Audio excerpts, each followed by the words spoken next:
Spoilers. Read ahead, spoil all the surprises. I'll peel it in. Isn't travelling with you one big spoiler? Sorry, can't say. What's that word you use? Spoilers. I like that word. Spoilers.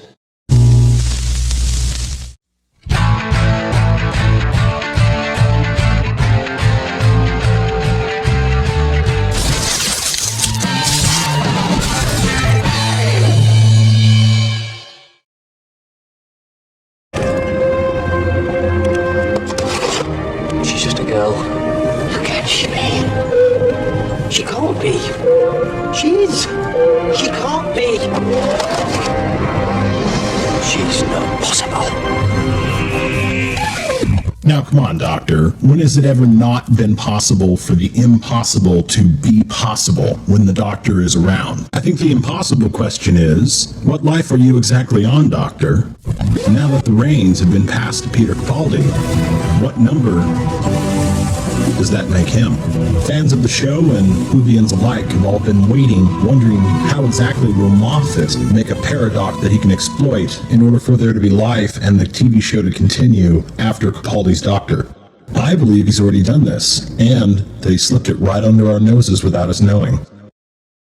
I would think that if my YouTube studio is going to start making a spoof for Doctor Who, I should be able to explain this puzzle presented to us. Up until the recent specials, this is how most of us knew our doctors. Now, many have probably seen this image on the internet somewhere. It's perfect for me to illustrate my theory.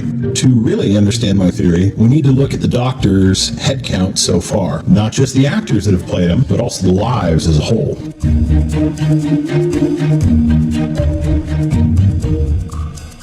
Up until the two specials, here are the 11 actors and doctors that we love and know. Hartnell through McCoy make up the first 7 Doctors, also known as Classic Doctor Who. McCoy did make an appearance as the Doctor in the 1996 movie where he regenerated into Paul McGann's Doctor. This is the movie Doctor. And of course in 2005, Eccleston returned as the Doctor for a season, thus creating modern Doctor Who.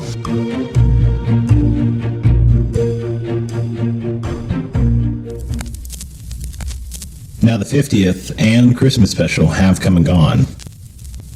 In the 50th anniversary, though, this is where our timeline changes.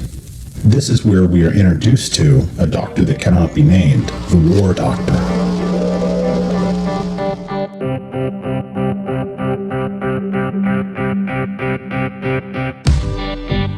Now what does this all mean? Well, we never actually saw McGann's Doctor regenerate into Eccleston's Doctor. What we were shown in a prequel to the special was where McGann's Doctor regenerated into John Hurt's Doctor, which would lead us to believe that in the timeline, Hurt's Doctor would at some point go on to regenerate into Eccleston's Doctor. So this would establish that our count has been off by 1 ever since modern Doctor Who returned. John Hurt's Doctor, although not carrying the moniker of Doctor, is one of the lives in the life cycle of Doctor Who, thus moving everyone down the timeline. And the number of faces we know as the Doctor moves to a total of 12.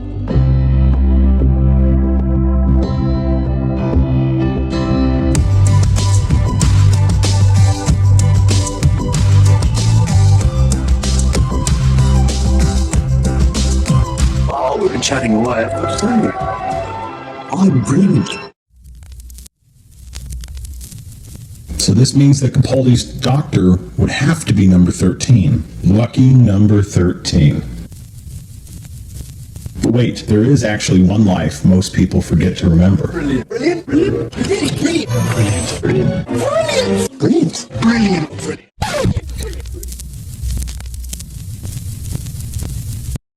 Now, if you remember, Tennant's Doctor, or Doctors, generated twice, and that's why I like to refer to them as the Tennant Doctors. So this would be the 11th and 12th Doctor. During his first regeneration, he transferred some of his energy to the cut-off hand from the beginning of his first season. This allowed him to keep his face. With the 2 regenerations, this makes Matt Smith the 13th Doctor. Then Capaldi is the impossibility. This would make Capaldi number 14. This would mean not only is there an impossible girl, but there's an impossible doctor. Granted, the Master had stolen many lives, far beyond his reach, but the Doctor was never one for taking life.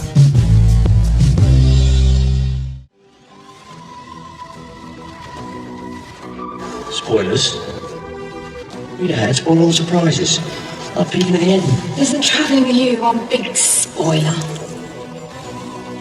Sorry, can't say. What's that word you use? Spoilers. I like that word. And so here it is, Moffat's subtle slip of the paradox. He introduced us to the impossible girl. I'm asking a question. He introduced us to the impossible doctor. Matt Smith's 13th Doctor went to Trunzenlaw to stay and to die. And this is where the impossible girl You've been asking a question. would make the impossible request And it's time someone told you you've been getting it wrong. to the impossible Time Lords locked away in the impossibility. His name. His name is the Doctor. Or the name he needs everything you need to know about him. And if you love him, and you should, help him. Help him. And this impossible request would be granted. Impossible girl. The impossible doctor. His name. So in this episode, Matt Smith uses the word new life and new cycle. And many of the words that these characters will say are picked for a reason. Cycle, to me, is what my whole theory about a subtle paradox is about.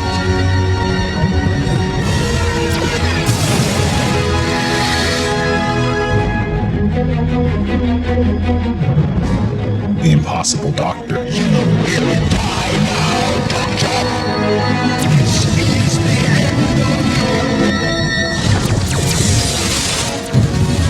Listen, bit of advice. Never, ever tell me the rules. Regeneration number 13. Regeneration number 13. Regeneration number 13. It's gonna be. You've been asking a question. And it's time someone told you you've been getting it wrong. This means Capaldi is not the 14th Doctor, not the Impossible Doctor, His name. but His name is the Doctor. the first Doctor of a brand new He needs cycle. everything you need to know about him. And if you love him, An impossible reset asked for by the impossible you girl. should. Help him. Help him. And I feel this is the subtlety that Moffat chose to use because it allows us to just step right into a brand new Doctor without any bindings of the past. All because Matt Smith said the word cycle.